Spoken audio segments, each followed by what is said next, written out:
책을 읽으면 이런 얘기 많이 읽으실 거예요. 정말 많은 정보를 얻었어. 많은 정보를 얻었다는 건 무슨 뜻인가요? 논문에서 얘기하는 그 한 줄을 수십 수백 개를 책에 담았기 때문에 많은 것을 얻었다는 뜻이죠. 그런데 실행이 잘 안 되실 때가 있죠. 마음에 양식은 됐는데 적용하기 어려우실 때가 있죠. 논문이 좋은 점 하나가 있어요. 사실 논문 한 편 읽으면 한 줄 건지거든요. 그런데 그 한 줄을 끝까지 가져가실 수가 있어요. 책에서 수십 개의 줄을 치시죠. 책도 중요합니다. 분명히 중요한데 논문 한 편을 읽고 낸 결론 혹은 느낌은요, 평생 가져가실 수 있다라는 측면에서 책과 논문 공존해야 되거든요. 자, 그런데요, 연구자가 그 논문 수십 페이지를 써내려가기 위해서 했던 기존의 연구 논문 수백 페이지 아니라 수천 페이지겠죠. 그리고 그 한 줄을 만들어내기 위한 자기의 실험 1년이나 2년이 걸렸을 수도 있죠. 혹은 그보다 더 긴 시간이 걸렸을 수도 있어요. 그런데 그 한 줄을 결국은 만들어내는 거, 그 한 줄이 맞구나 라는 걸 주장하는 그 과정에서 우리는 다양한 걸 배우게 됩니다. 무엇이 정말 맞을까? 그리고 정말 이 얘기가 맞을까? 그 이야기가 정말 맞는데 다른 얘기를 하는 얘기는 왜 맞을까? 즉, 논문과 논문을 비교해야만 왜 이 이야기는 이때 맞고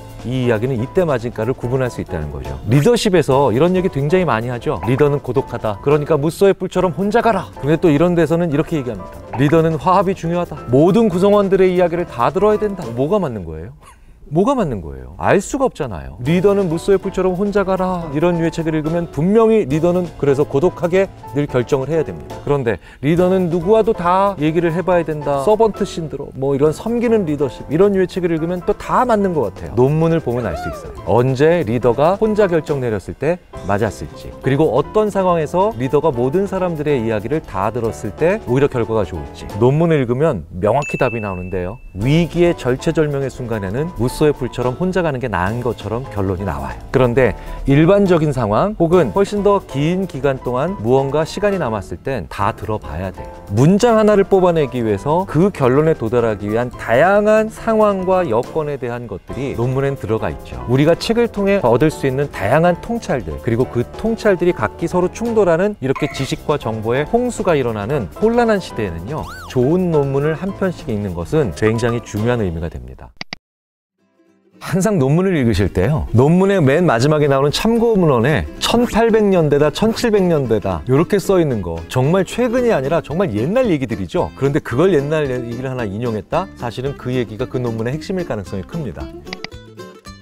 Company Self-Disclosure of Negative Information Lessons, Damage Effects on Consumer Judgment and Decision Making. 하여튼 이게 논문 제목이 길면 좀 짜증이 납니다. 재밌는 건 여기서도 우리가 배울 게 하나 있어요. 논문 잘 쓰는 사람들은요, 주제목은 굉장히 쉽게 쓰고 부제목은 어렵게 만들어요. Softening the blow. 뭐예요? 어린아이도 알아들을 수 있는 말이죠. 그런데 Company Self-Disclosure of Negative Information Lessons, Damage Effects on Consumer Judgment and Decision Making. 부제에서 하고 싶은 얘기 다 하는 겁니다. 실제로 여러분들께서도 어떤 보고서를 쓸 때 논문과 마찬가지예요. 주제목은 짧고 누구나도 알아들을 수 있는 말로 작성하시고요. 정말 하시고 싶은 부제는요, 밑에다가 전문용어로 사용해서 작성하시면 주제목을 보고 핵심을 잘 파악하고 있구나 이 사람. 부제목을 보고 전문 지식 잘 갖추고 있네. 못 쓴 논문, 못 쓴 보고서 정반대로 하시면 되죠. 주제목에 온갖 전문 용어가 다 있어. 그런데 부제는 이렇게 돼 있습니다. 어디로 갈 것인가? 이대로 좋은가? 이렇게 쓰면 사람들이 얘 방향을 잃고 있구나, 얘 정말 정신 못 차렸구나, 이렇게 생각할 가능성이 크다는 거예요. 주제목 짧고 누구나 알아들을 수 있는 말로, 부제목 여기서 중요한 핵심 전문 용어 나열한다.